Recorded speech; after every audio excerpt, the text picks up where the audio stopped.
שלום, בסרטון זה אנחנו נלמד איך לעבוד עם מסך של השוואת חלופות חיסכון בין ביטוחי מנהלים, קרנות פנסיה וקופות גמל.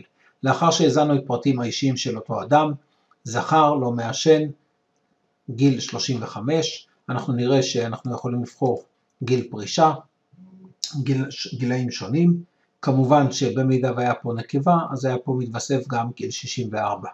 ריבית ברוטו לחישוב החסכונות בגמל וביטוח 4%, קרן פנסיה 4.26 כפי שמחייב האוצר. לאחר שאנחנו מזינים את השכר ואת ההפקדות לטובת פיצויים ותגמולים, נקבל את הפרמיה, נמשוך אותה. נותר לנו עכשיו לבחור אובדן כושר עבודה. על ידי לחיצה אנחנו עוברים למסך אובדן כושר עבודה, נזין פה את סכום הפיצוי שמהווה 75% או פיצוי אחר שאנחנו מחליטים לרכוש עבור אותו אדם, ונחזור למסך פרישה. נוסיף ביטוח חיים, כמה שאנחנו רוצים, והאם אנחנו רוצים את זה בקיזוז חיסכון או בנוסף לחיסכון. שימו לב שכל מקום שהוא חום ניתן לבחור, ולכן אם תעמדו על מגן 1 ניתן לבחור גם מגן 5, ובהתאם לזה התעריפים השתנו, וכך גם החיסכון. לאחר שהזנו את הפרטים הכלליים לטובת החישוב, אנחנו נרד מטה ונוכל לראות. שתי העמודות הראשונות מתייחסות לתוכניות ישנות ששווקו עד 31 לדצמבר 2012. תוכניות אלה, עמודה אחת זה עמודה בחברת הראל עם דמי ניהול יורדים, כאשר אנחנו יכולים לבחור 13, 8 או 5%, ובהתאם לזה יתר הדמי ניהול יתעדכנו. אם נבחר 8%, אז נראה שניתן לבחור או 8% יורד ל3%, או 8% יורד ל0, תלוי בתקופה שבה נמכרה התוכנית. ובהמשך לזה גם דמי הניהול יתווספו ויעודכנו. כאן אנחנו נוכל להזין תוכניות אחרות, דוגמת 4% קבוע עם 1.26, אם נשנה את שם החברה, אז כמובן גם המקדם בהתאם לאותה שנה והקצבה הנגזרת תתעדכן. לאחר שסיימנו עם המוצרים הישנים, יש לנו את המוצרים מינואר 2013.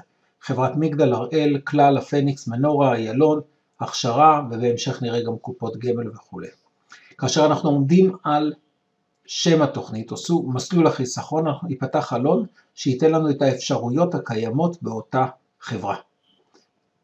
כאשר אנחנו רואים שהזנו לניח לצורך העניין 500,000 שקל סכום ביטוח, מגדל אוטומטית, דמי הניהול הם דמי ניהול יורדים, מאחר ויש את הבסיס של 500,000. אם נמחק את 500,000 שקל סכום ביטוח, נראה שהמסלול הפך להיות 4% עם 1.05 לא יורד, מאחר ואין סכום ביטוח, שזה תנאי מינימלי לירידת דמי ניהול מצבירה. אם נחזיר את 500,000 שקל, נראה ששוב פעם דמי הניהול יורדים.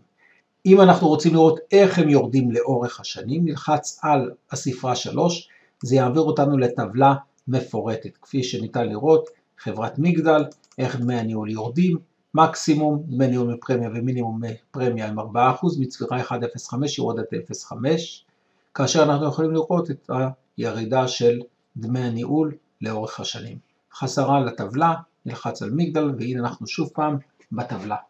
בצורה הזאת יש לנו כל חברה וחברה שאנחנו יכולים בעצם לבחור ולראות את התנאים שיש באותה חברה, ולבצע השוואה מקיפה בין המסלולים השונים שיש בחברות, ולהתאים את המוצר הטוב ביותר עבור הלקוח.